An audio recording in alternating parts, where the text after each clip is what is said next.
नमस्कार शिक्षक बांधवांनो. आपल्या उद्याच्या अनेक शिक्षक संघटनांनी राज्यभर पुकारलेले जे काही उद्याचं आंदोलन आहे, तर या आंदोलनाच्या संदर्भाने अटल शिक्षक संघटनेच्या वतीनं मी आपल्या महाराष्ट्रातील प्रत्येक शिक्षक बांधवाची या व्हिडिओच्या माध्यमातून मित्रांनो संवाद साधू इच्छितो.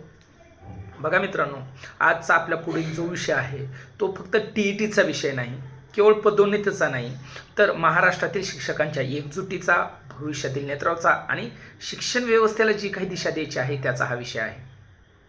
मित्रांनो, 1 सप्टेंबर 2025 रोजी इशात तालीम ही जी केस होती, या केस संदर्भात सर्वोच्च न्यायालयाने निर्णय दिला आणि तमाम शिक्षक बांधवांना आजपर्यंत नियुक्त झालेल्या सर्व शिक्षक बांधवाला एका झटक्यामध्ये त्या ठिकाणी TET कंपल्सरी करून टाकली. मित्रांनो, या सर्वोच्च न्यायालयाच्या निर्णयानंतर राज्यातील हजारो शिक्षकांमध्ये भीती आणि संभ्रमाची त्या ठिकाणी भावना त्या ठिकाणी निर्माण झाली आणि मोठा संभ्रम त्या ठिकाणी निर्माण झाला. अनेक शिक्षकांच्या नोकरीवर, पदोन्नतीवर आणि त्यांच्या भविष्यातील सेवेवर त्या ठिकाणी प्रश्न निर्माण झाले आणि अशा वेळी अटल शिक्षक संघटनेने आपली अगदी पहिल्या दिवसापासून भूमिका स्पष्ट केली. बघा, आणि जी भूमिका घेतली त्यानुसार RT लागू होण्यापूर्वी जे काही नियुक्त झालेले शिक्षक आहेत, तर या शिक्षकावर मागील तारखेपासून त्या ठिकाणी TET कंपल्सरी करणं हे नैसर्गिक न्याय तत्वाच्या त्या ठिकाणी विरोधात आहे, हे आपण त्या ठिकाणी ठामपणे मांडलं. आणि हा नैसर्गिक न्यायाच्या विरोधातलाच असून आणि हा जो काही धोरणाचा प्रश्न आहे, चुकीच्या धोरणाचा त्या ठिकाणी तो मुद्दा होऊ शकतो आणि हीच भूमिका आपण सातत्याने शासन, लोकप्रतिनिधी आणि न्यायालयीन प्रक्रियेच्या संदर्भात असेल, राज्यातील तमाम शिक्षक बांधवांसमोर देखील त्या ठिकाणी मांडली आणि हीच भूमिका आपण आंदोलनात देखील सातत्यपूर्ण मांडली. जे काही आपले आंदोलनं झाले सर्व माध्यमासमोर त्या ठिकाणी मांडली. परंतु मित्रांनो, जर आपण या 10 महिन्यापासून जो काही आपला लढा आहे, तर कोणत्या लढ्यासाठी नक्की आपण त्या ठिकाणी रस्त्यावर उतरलो होतो याचा एकदा आपण मागोवा घेण्याची या ठिकाणी आज अत्यंत महत्त्वाची गरज त्या ठिकाणी निर्माण झाली. तर मित्रांनो, जो आपला सगळ्यात महत्त्वाचा प्रश्न होता आपल्यासमोरचा की TETमुळे देशातील, राज्यातील एकाही शिक्षकाची त्या ठिकाणी नोकरी जाऊ नये, हा आपला सगळ्यात महत्त्वाचा आणि प्राधान्याचा विषय होता. आणि ह्याच विषयासाठी अटल शिक्षक संघटनेसोबत राज्यातील तमाम शिक्षक संघटनासुद्धा त्या ठिकाणी रस्त्यावर आलेल्या होत्या आणि त्या ठिकाणी अनेक आंदोलनं देखील आपण त्या ठिकाणी या संदर्भात केली. मित्रांनो, आज सेवाज्येष्ठ आणि पदोन्नतीवर शिक्षकांनी जर एकमेकाविरुद्ध उभे राहणे हा आपल्यासमोर कधीही त्या ठिकाणी ह्या मागच्या 10 महिन्यात प्रश्न निर्माण नव्हता झालेला. आणि आपली लढाई शिक्षकाविरुद्ध शिक्षक अशी नव्हती, तर तमाम शिक्षक बांधव विरुद्ध व्यवस्था याच्या विरोधात ही लढाई होती. बघा, आणि जर आपण आपली मूळ लढाई जी की लाखो शिक्षकाच्या संबंधित आहे, की जे की आतापर्यंत ते नियुक्त होताना RT कायदा नव्हता, नियुक्त होताना कोणताही नियम नव्हता आणि अचानक त्यांना मागील काळापासून नियुक्ती असून देखील TET लागू झाली. यांच्या सेवेचा प्रश्न निर्माण झाला. 3 वर्षात जर ते पास नाही झाले तर त्यांच्या सेवा समाप्त होऊ शकतात, ही परिस्थिती निर्माण झाली. लाखो शिक्षकावर त्यांच्या सेवेतून संपण्याचं बंधन, आपलं धोका त्या ठिकाणी निर्माण झालेला असताना या ठिकाणी आपण आजचा जो काही उद्याचा मोर्चा आहे यातले जे काही विषय आहेत, तर ते एकमेकाविरुद्धात, एकमेकांना शिक्षकाविरुद्ध शिक्षक लढण्याचं काम या मुद्द्यांमुळे त्या ठिकाणी नकळतपणे आपल्या माध्यमातून होत असल्याची जाणीव आम्हाला त्या ठिकाणी होत आहे. आणि म्हणूनच जर आपण सर्व शिक्षकांनी एकत्र येऊन या व्यवस्थेविरुद्ध, शासनाविरुद्ध लढण्याऐवजी जर आपसातच आपल्यातल्या एखाद्या दुसऱ्या मुद्द्यासाठी जर लढत राहिलो, तर आपण कोणता नक्की इतिहास त्या ठिकाणी घडवणार आहेत याचं देखील आपण आत्मचिंतन करण्याची ही आजची वेळ आहे. बरं, जर आपण विचार केला, खरंच पदोन्नती, सेवाज्येष्ठता हा मुद्दा, हा सेवाज्येष्ठता किंवा पदोन्नती हा मुद्दा आहे नक्की किती लोकांचा, याच्या देखील मुळाशी आपण जावं लागेल. प्रत्येक जिल्ह्यात तर विचार केला तर आपल्याला पदोन्नत्या भेटतात काय, 10-5 विस्तार अधिकारी होतील प्रत्येक वर्षी. पदोन्नतीने 10-5 त्या ठिकाणी केंद्रप्रमुख होतील. महाराष्ट्रातील याच वेळेस 50% नियमाप्रमाणे ते परीक्षेद्वारे झाले आणि हे कायम ते 50% पार 2014चं धोरण होतं, त्यानुसार हे 50% शिक्षक त्या ठिकाणी याच्याद्वारे त्या ठिकाणी होत आहेत. ओके, तर याच अनुषंगाने जर विचार केला तर 10-5 केंद्रप्रमुख, 10-5 विस्तार अधिकारी, 50-50 त्या ठिकाणी दरवर्षी मुख्याध्यापकाचे प्रमोशन, असं एक सर्वसाधारण एवढ्या 50 ते 100 फार तर 150 जागा दरवर्षी त्या ठिकाणी लईत लई पदोन्नतीला एका जिल्ह्यामध्ये भरल्या जात असतील. एक जनरल आहे.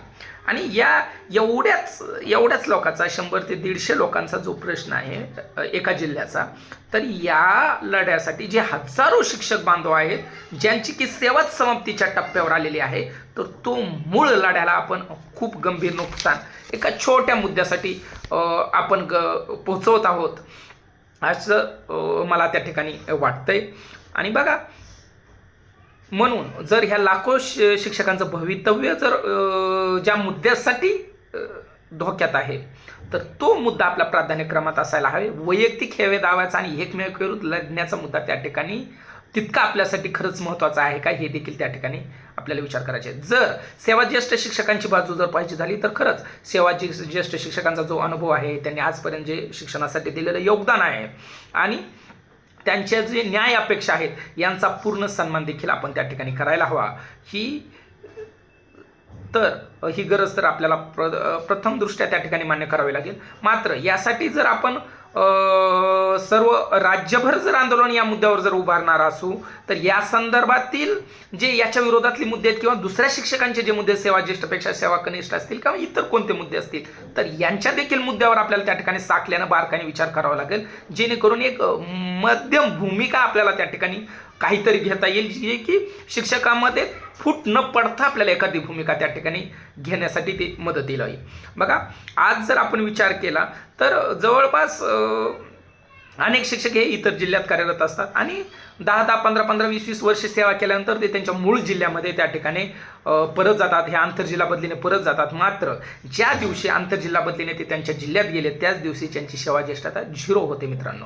आणि ही सेवाज्येष्ठता ज्यावेळी 0 होते, त्यावेळेसच त्यांनी ते स्वतःच्या कुटुंबाजवळ जातात. त्याच दिवशी त्यांची पदोन्नती संपलेली असते. ते पदोन्नतीसाठी राहतच नाहीत, कारण की जागा एकदम नाममात्र आणि असतात आपल्या जिल्ह्यामध्ये आणि त्यांची पदोन्नती 0पासून सुरू झाल्यामुळे 15-20 वर्षाशिवाय 10-15 वर्षात ते काही पदोन्नतीस पात्र होत नाहीत. आणि या लोकांना बदलीने गेलेल्या लोकांना कधीही सेवाज्येष्ठता मिळण्याची आणि पदोन्नती मिळण्याची त्या ठिकाणी शक्यता नाही. परंतु आजपर्यंत कोणत्याही संघटनेतील नेत्याने याबाबत बारकाईने विचार केला नाही की आंतरजिल्हा बदलीने जे गेलेले बांधव आहेत, यांना हे सेवाज्येष्ठताच्या धोरणामुळे खूप नुकसान होत आहे आणि यांच्या अनुभवाचा काहीच उपयोग होत नाही. यांना त्यांची सेवाज्येष्ठता 0 झाल्याने. तर आजपर्यंत हा मुद्दा का आलेला नाही, हा देखील आपण त्या ठिकाणी बारकाईने विचार करण्याची त्या ठिकाणी गरज आहे.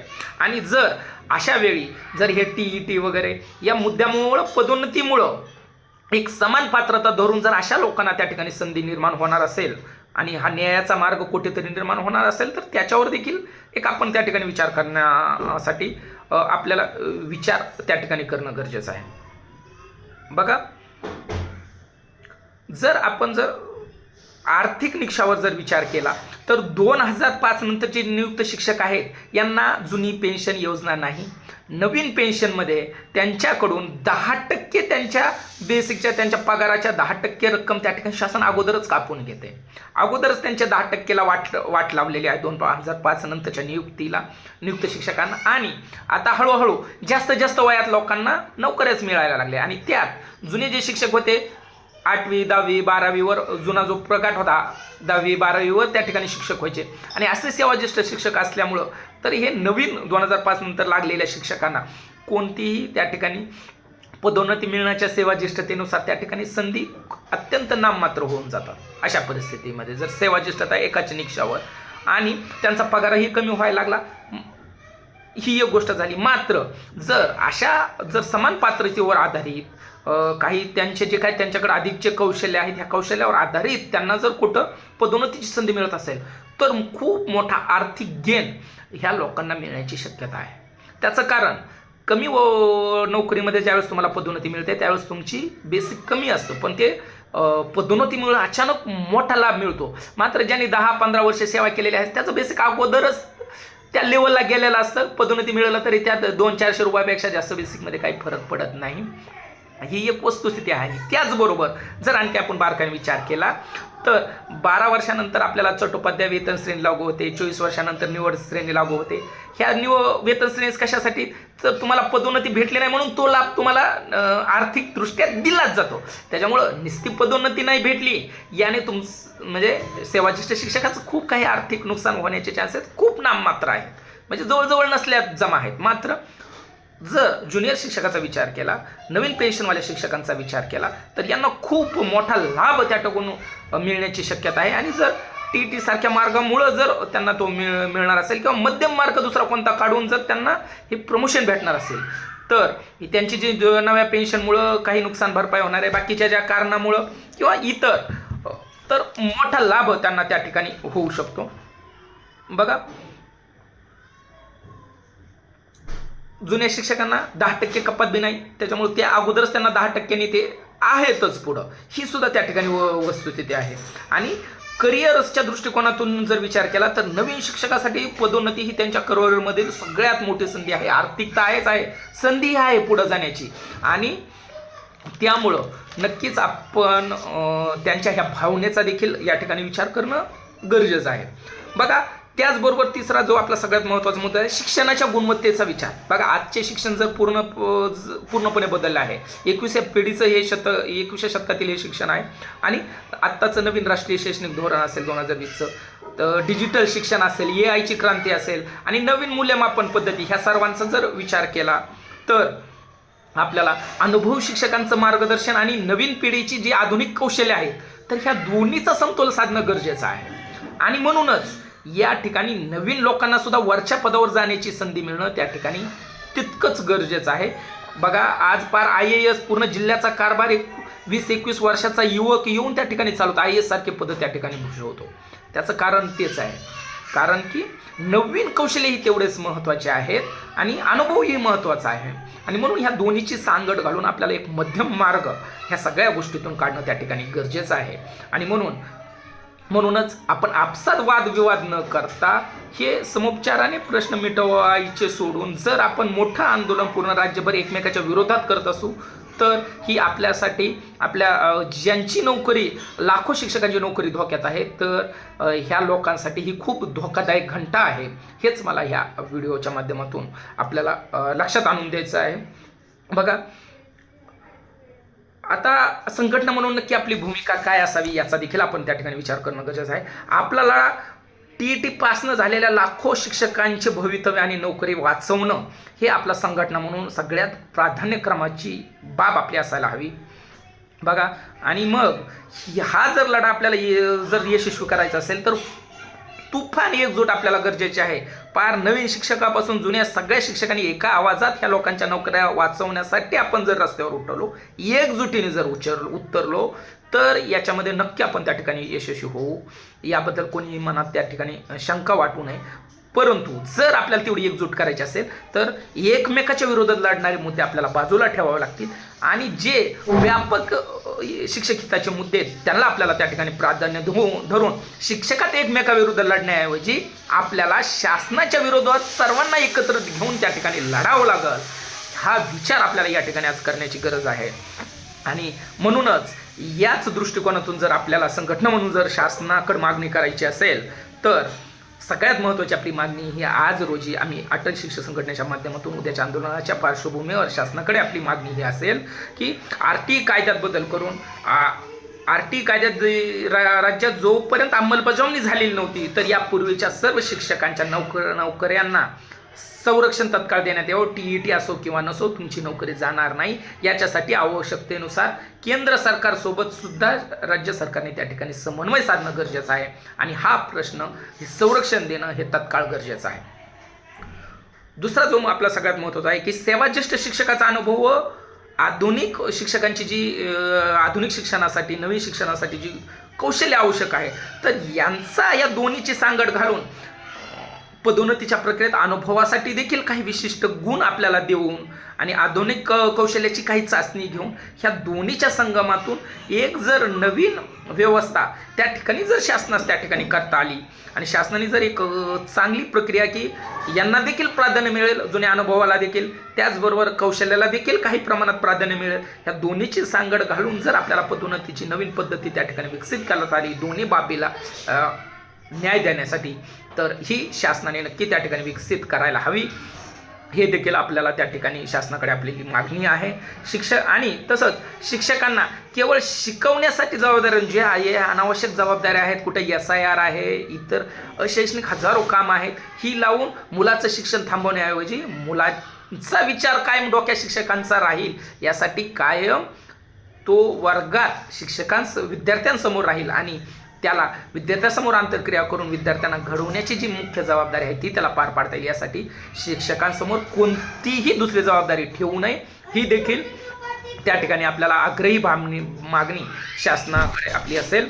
आणि उद्याच्या आंदोलनाबाबत जर भूमिकेचा विचार कराल तर अटल शिक्षक संघटनेची जी भूमिका आहे की उद्याच्या आंदोलनात आम्ही त्या ठिकाणी सहभागी होणार नाही.